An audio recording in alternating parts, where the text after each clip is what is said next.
All right, so we might. I think I'll probably defer to Sarah. I would have deferred to Corey. Fucking rabid.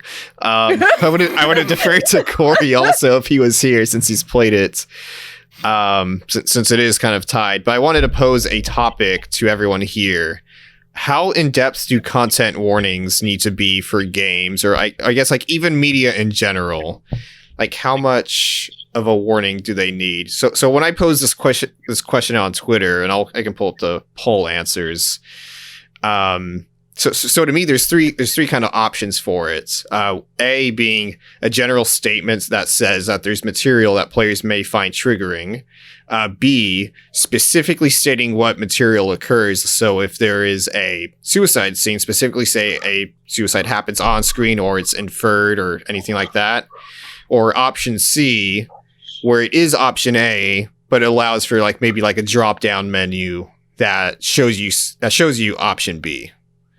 So I'll just open the floor to, I guess I'll go to Sarah first, since you're the one that's played the medium. And so if you want to go into your thoughts on the game here, you can. Otherwise, we can compartmentalize, and you can talk about strictly the gamic elements later on when we talk about what we've been playing. But I'll defer to you. Hello. Okay. Yeah. So, I did start playing the medium when the game released on Thursday. If in-game time is to be allowed, I'm around 2.5 hours in. So I'm not exactly that far yet, but it's a Silent Hill clone. Going in, I just was basically, and this was before everything about the ending came out, which I'll discuss later. But going in, I literally was just telling myself, I don't know when we're getting a next Silent Hill game, so I'm just going to enjoy this as if it was a Silent Hill game, because I'm so goddamn thirsty for another Silent Hill game at this point. I'll just take whatever I can get. It's a Silent Hill copy, all the way down to famed composer Akira Yamaoka and Mary Ellen McGlennon, I think is her last name. Mary Elizabeth McGlenn. Thank you. The woman who's done the vocals for all the Silent Hills music also does the vocals for the medium music too. It's a Silent Hill clone. It's a lot of mishmashed ideas thrown together. And at first, I just kind of was okay with it. But then after realizing and Blaine brought this to my attention after I'd forgotten about it, and a couple other people on Twitter, mostly Bob Vids, who's a essayist. Video essayist. I don't know what the word is. Kind of journalist. I don't know if it calls his work journalism, but he's done things you could call that. Go on. Yeah.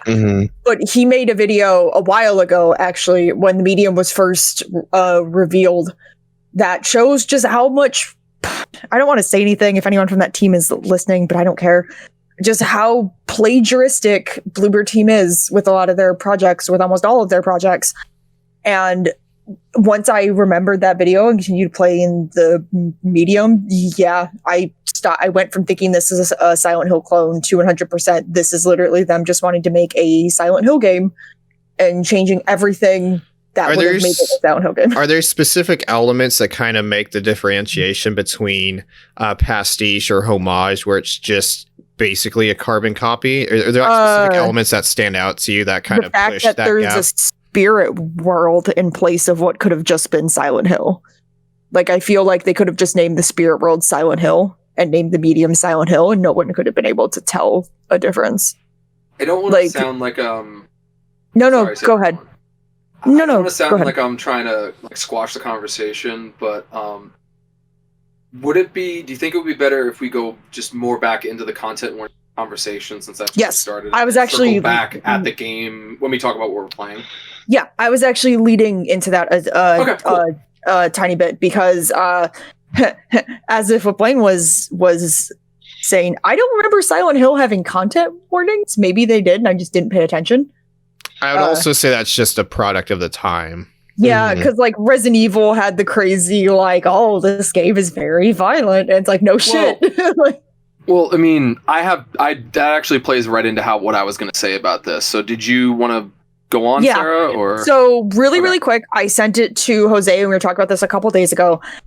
When you boot up the medium, you obviously have your like screens that say the name of the developers and epilepsy warning and all that stuff. Mm-hmm. Well, on the same page as the epilepsy warning, at the bottom of the screen, there's something that says trigger warning. And quote for quote, it says, the medium was designed and developed by a diverse team of various beliefs, political views, and ideologies. It touches upon highly sensitive subjects with the intent of treating them seriously. Despite this, some players may find certain scenes and themes triggering. Now, keep in mind that doesn't go into any details whatsoever. And a normal person might say it's because they didn't want to spoil anything. So they're just letting you know that, hey, this game is going to delve into like pretty serious stuff and just like letting you know. But you can also argue that content warnings have happened in recent games before, and something like, which is something completely different. I'm not comparing it to the medium. I'm comparing how it used its content warning to Tell Me Why, who had a separate website made to explain the content in every single one of the episodes for people who needed to know what that episode was going to tackle and when it was going to be tackled. But but like that was completely optional. You didn't have to go and look at that. But they put that there because they knew that their game was going to touch on heavy subjects. It's so weird. I consider the word triggering kind of like Blaine, you and I talked about this. I consider the word triggering like not like a. I think we were discussing it the other day where trigger warning seems like the informal, like almost Tumblr way of approaching it, whereas caution advisory or caution warning is the more. I don't want to use the word trigger warning because I consider it informal as hell. But I got one thing to say about that. I'm not saying this to you personally. That's kind of dangerous because the whole purpose of the term trigger warning wasn't just like a Tumblr informal thing. It was literally, it is the terminology for if you have like a PTSD trigger and used to that. So if anything, I would say use it when it's applicable. Just don't use it. Like instead of saying I don't use it because it's seems too informal, I would say I don't want to use it for this specific instance because this is an informal instance, and I just want to say like a content warning. Okay. Save it for something that is a actual, because it literally comes from psychological trigger. That's where the term comes from. I think that's fair that it's not 100% like a semantical argument. Like there is a bit of a distinction there. Yeah, there's a history. Thank you. But what Tell Me Why did was extremely smart, because for people who needed to know the exact content that the game was going to go over, the one thing that website did, which I actually went to check it out myself when they had announced it. I remember it now that you. Okay, yeah, I know exactly what you're talking about. It doesn't go into context, which means it doesn't spoil stuff. It doesn't go into context, but it explains everything that happens in the episode that might be triggering for some people. It doesn't go into the context so that you could still play the game and still not be spoiled, but it does go into what is in there. What they did with the medium is so vague and so like it doesn't even go into like, oh, this game deals with suicidal tendencies, which is not a spoiler. People are talking about this right now. This game talks heavily about the subject of death. This game talks heavily about the subject of helping people move on.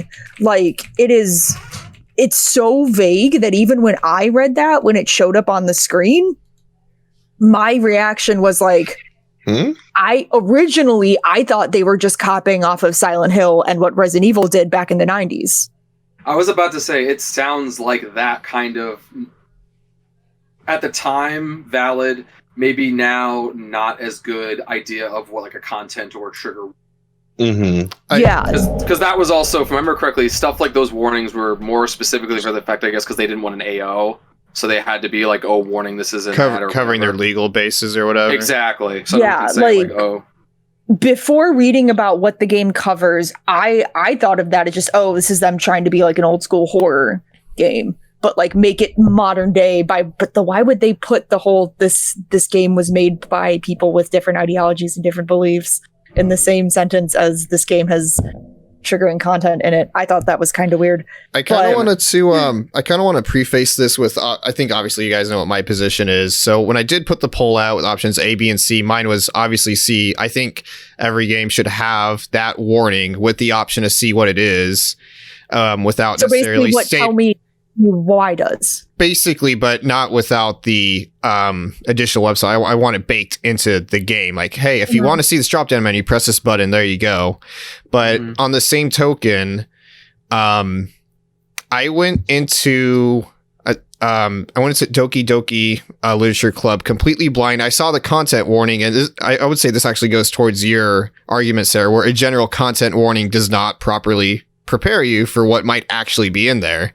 I don't remember what the exact content warning in Doki Doki was, but when I got to the scene in Doki Doki, I was like, what the fucking fuck is this shit? I mean, I've been there. Like, suicide's very near and dear to me, but it didn't get to me in a way that would have gotten to other people. Yeah. But I think there's something to be said.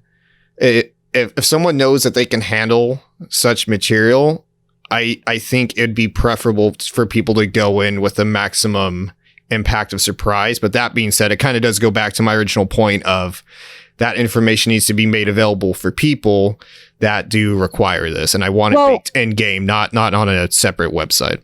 And I think when Doki Doki released, that was back when people were just slowly starting to use Steam's tagging system. Now you jokingly see like Dark Souls with like anime cat girl game on it. But at the time, people were just starting to use that. And I think people, I mean, me included, everyone played Doki Doki around the same time so that we knew we like wouldn't get stuff spoiled for us. So we didn't exactly know going in what we were going into. But now I think if you look at the game on Steam, people have tagged it as like what is in it to like show people now. And of course, I'm not making excuses for it. I definitely think that they should have let you know going in. I just think, hell, at least people have been kind enough to use Steam's tagging system to let people know. Mm-hmm. So let them know going in. Can I use that as a springboard to go into what I want to say? All right, so I agree with pretty much all of what y'all have said. I haven't played Doki Doki Panic. Doki Panic. I haven't played Doki Doki Literature. Shut up! It's the same almost. It's okay. I had to think about it too. It was like, wait, Literature Club. Literature Club. I have not played Doki Doki Literature Club. I do plan on playing it. I know that it's not just a hard swerve into psychological horror, but it's also one of those very, very like directly meta horror games, and I'm down for that. Which 100% meta. And I prepared myself for that. I've seen the video about the Twitch stream. I was like, that is brilliant. That is brilliant programming. Whoever fucking figured that out and like thought, we should actually put this in. A guy named Dan Salvato. I think there was a couple other programmers with him, but he was the head guy on it. Interesting. But that being said, I don't know the content warning for that one. I played a game recently called Detention. I think, well, I mean, I've been telling, I think at least all of y'all have seen me on Twitter talking about it. I've been watching the TV show on Netflix about it. I'm going to after I get the quote unquote good ending, which I fucked up because I didn't get all the files my first time through. I am going to actually watch really that. Good, by the way. I've heard it's really good. But that being said, I just want to read there's 2 warnings when you start Detention from Buddha. There's the events, characters, and organizations depicted in this game, fortunately, are fictitious. Any similarity to actual persons living or dead, locales, or actual historical events is purely coincidental. That's your typical, like, we have to say this because legal, so no one sues us, but also it is about a specific period of history in Taiwan, the White Terror period. And I believe it's in the 1960s, if I remember correctly, or at least most of the game is. And the content warning you get, which I like the way it's laid out, just from like a typographical perspective. But it says, some parts of this game may be considered violent or cruel. This game contains scenes of explicit violence and gore, not appropriate for people with heart diseases. I know that seems to basically fall under the same umbrella as like the one we read for the Medium, and one of the more holdovers from like the 90s and 1000s. But that being said, I feel like this is kind of a gray area still as far as like how much you should be required to have versus how much you can choose to have there. I don't really know what the answer is for that. I probably would agree with something like Jose said, where like have the combination of have the extra info and have it be like a drop down menu. But I also have another position on that. When I read the Tell Me Why, because I figured if I was going to play that game, I wasn't going to play it for a while, and I cared more about seeing what these details were and finding out, like, is the trans character played by a trans man? Is it a trans sorrow story, et cetera, et cetera. And none of the things were really, like Sarah said, there's not really a context to them. None of them are really spoilers. They're just kind of vague things. And I'm going to drop... Jose's going to laugh when I say this. I'm going to drop one of my patented hot takes. Yeah, hell yeah, let's go. If your story is going to be so really, really, really hampered by just giving a very broad, general, like, this deals with X themes kind of thing, unless you're like David Lynch and that's like your whole thing is just like weaving this giant thing of like misdirection, perception, toying with ideas of what the art and medium can be. I didn't make that pun on purpose. I don't really, if your story can't work with those things also said, maybe it's just not that good a story. I hate to say this. Like, yeah, the content warnings for Silent Hill 1, 2, and 3 all being kind of different varying degrees of, like, one being like violence and disturbing imagery. I think 3 was the one that was violence and cruel imagery specifically. Well, even 2 has like heavily implied rape in it too. No, it does. Mm-hmm. But that's the thing. It's like, I feel like if you saw a disclaimer at the beginning saying like, this game deals with themes of suicide, suicidal thoughts, sexual assault, and child abuse. Like, I don't think that would suddenly make everyone go like, oh no, the game is spoiled for me and the story is... I could probably even tell someone, I mean, I'm not really saying a spoiler, but like, I could probably even tell someone like, man, James is kind of a piece of shit, and leave it at that, and that wouldn't, like... Sorry, James Defense Squad, you're wrong. That they exist. They exist, and it's weird. I hate it. I don't even want to know. The whole thing is him realizing how terrible of a person he is. I know. But that's the part of Silent Hill 2 is realizing how terrible he is. Sorry. No, you're fine. That's where I sit though. Is I feel like your story should be able to carry its own weight, and also even and again, I'm not, and I know that the detention, as much as I've been praising it, doesn't fit what we just said. But I also feel like it also depends on how you handle these themes. And again, not getting into spoilers for detention. It's a very short game. Like, it's literally like 6, 7, 8 hours maybe if you take your time. It's great. Please go buy it full price or on sale. Just buy it. It's great. And help us maybe get a localization of Devotion again instead of or rather a re-release, because after that bullshit. But where was I going with this? The way they handle these themes is very tasteful. It's very like they show you just enough to get across the ideas and themes without really hitting you in the face with it, which is also something I would say Silent Hill 2 does. I just have to say real quick, if me and Sarah are smiling, it's because John's doing some. Is he still going ham on Twitter? No, he's going ham in our chat. Yeah, he's going ham in our chat. Why is he? Wait a minute. Why is he going ham in our chat? John, are you listening to me right now? Yes. He's. I don't see him. Various elite ways of spelling games, and the last thing we put is in the Twitch chat. I can't see that because my computer won't allow me. We just kind of jumped in, so we are totally listening. We promise, but we're just joining in on this. It's all good. Yeah, I'm not laughing at the topic matter. I'm gonna get to that Twitch chat in a second and really give him what for. But I had a point here. I can't find it. I had a point here. I would say that the Silent Hill, for example, Silent Hill 2 actually does do a good enough job of not hitting you over the head with it and being super blatant with it, so that maybe a more general trigger warning or content warning is okay. Something like the medium from what, and Sarah can circle back to this in a bit, but I'm just briefly touching on, from what I have heard, the medium is not something that handles something with nuance and with care. It's something that does, I mean, John, actually, if you're in chat, I would say from what I've heard, it handles things about as well as that one indie game you played where it was like just press button to commit suicide. And I don't think that's okay, whether it's a like indie studio that's one person or indie studio owned by Microsoft and putting shit out there. They're like, and someone out there's going to be like, but Blaine, doesn't Silent Hill 2 have like really gratuitous depictions of rape? And I'm actually going to say to you, It actually doesn't. It doesn't, It does not. There's a common misconception that all of us probably believed at one point that the scene in which Pyramid Head is jamming some I know what you're talking about. Yes, I'm going to go into it. Spoilers for Silent Hill 2. It's like 20 fucking years old, guys. It's like an hour into the game. I don't care. And it's an iconic scene. Pyramid Head is shoving some mannequins into a sink while James watches scared from a closet, and he shoots at Pyramid Head to like kind of get him to go away, and nothing happens. A lot of people have said that this is a rape scene. It's been known through like almost quote unquote officially that it's a rape scene. Semi-recently, either in the last year and a half or maybe 2 years, I don't know, Masahiro Ito, the art director and creature designer of 2 as well as other games, but I don't remember exactly his work length, his detail of work in each game. He specified that if someone wants to view that as a scene of sexual assault, he can't exactly tell them not to, but that was never in his mind when he was designing the scene.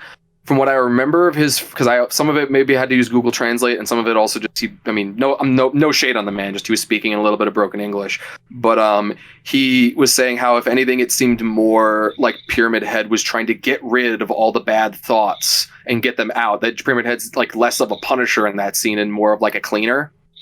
And in my perception, my opinion, I took that as so basically Pyramid Head, the literal figure, is trying to purify James's memory so he doesn't have to think about all these horrible things, whether that he's him cheating on his wife or, again, spoiler alert for a fucking 20-year-old game, or being just not supportive of his wife and only really wanting her for sexual purposes and being frustrated at that. That's a beautiful new context. Yeah, I didn't even think of that. I didn't even know that. Yeah. Really, really changes the context of that last fight where you fight the 2 Pyramid Heads. Mm-hmm. That's really good. Why they keep killing Maria over and over again. Oh God! Once again, 20 years old. Thank you for spearheading that discussion, Blaine. Yeah, because I mean that's because we can always say the same thing of like we can just say, well, yeah, content warning is good and leave it at that. But I mean, I'm reminded. I'm sorry, this is the last semi-tangent. I'm reminded of when Neil Gaiman titled a book Trigger Warning, and a lot of people got mad at him, and his response was, I'm not making fun of the idea of trigger warnings and content warnings. I am, as a writer and author, trying to ask the question, when is and isn't appropriate a time, and what does it call for? And I think it's a discussion we can have as adults and just ask, what requires it, what doesn't. He wasn't making fun of people for using it. He wasn't mocking the idea of it. He wasn't saying he literally made that the thing, and it was a collection of older books older stories that he was actually like, maybe I should have put warnings on these books. I don't know. Let's talk about it. I think we can all basically centrally agree that if people want that information prior to engaging with the product, they should have access to that information. Absolutely. And it's like, just to bring this up, as someone who played Tell Me Why and who looked at the content page that they did for it, and someone who's playing the medium now, but not as like I beat Tell Me Why. I've not beaten the medium. Just need to give that context. What I don't understand how Bloober Team could just go in and put that vague of a content warning when they're a part of Microsoft, the same studio that owns Don't Nod, who did Tell Me Why, who did a much better content warning system. Like, I just don't understand how they could have been like, oh, they did that a lot better. We should learn from what they're doing, kind of what a lot of Sony studios are doing, what Naughty Dog did with their accessibility options. Because there are studios actively learning from that. All Bloober Team could have done was taken a look at what Tell Me Why and Don't Nod did. Because if they're so hell-bent on their game handling heavy content, which I'm all here for, I am all for games starting to handle heavy content well, and they're not handling it well, and they didn't word about it well. They're also no stranger to lifting ideas, so how come they didn't lift this one? Yeah, thanks, Blade. I think maybe just to put a ribbon on it, since we're like 30 minutes in her, without going too much into the gamic elements, Sarah, can you, or I guess you haven't beaten it, but can you go into how specifically the lack of a proper warning and the way it's kind of tackling those themes, how has it actively impacted your enjoyment of the game? I mean, knowing, because like it's kind of already hinted towards the themes. I don't want to spoil anything, but I found so in the game, really quick, there are these things called, I think they're called memory cracks or something like that. In the game, you'll hear whispers in the background, which is why the game says to wear headphones. And you find these items and you search the items, like you circle them and stuff to like try to find this like glowing crack in it. And the items have memories attached to it. And you find this letter and a pill bottle attached that has a memory crack in it. Wait, and are you serious? Yes. That's a game mechanic from that fucking Cthulhu detective game I played. And City. I'm sorry, go on. I just can't. No, it's fine. And it's this nurse who it's implied that she's reading the letter from one of her patients. And she's like, no, why did you do it? Why did you do that? Why? And she's like crying. And it's implied that the guy killed himself. And that's the first act that I've seen of it. The mention of suicide has been brought up one more time before that, and it was from the main character, where she's like, oh, I've thought about ending it once because she, once again, stolen from other media, she can see ghosts. Her whole power is she helps ghosts pass on. Like, she's basically that person that says, hey, you don't need to do this thing anymore. It's time for you to go. And that's basically her job. And she kind of can't turn it on and off. It happens randomly. So she's brought it up once, and I found that object once, but I haven't seen how people have talked about how the ending uses it yet. So I just know going in that this is what the game covers. And I mean, it's affected me in that I'm more looking out for it and how the game handles it. More like, there hasn't been anything that's made me super uncomfortable yet, if that's what you're asking. But I'm still early on, so I don't know if it's going to come in soon. But at the moment, it hasn't really affected me. It's just affected me in this is what I know going in, and this is what the game is going to cover. Sorry, that was very long-winded. But it's all good. But yeah. Does anyone have any closing thoughts on that, I guess, before we eventually wrap back around to the actual game? Just in terms of the how it's approaching these elements. Any closing thoughts? Nah. The only thing I really have to say is in the video, like Sarah had mentioned, Bloober Team's game history seems to has shown about the same level of understanding and care with such themes. I mean, I played Layers of Fear 1.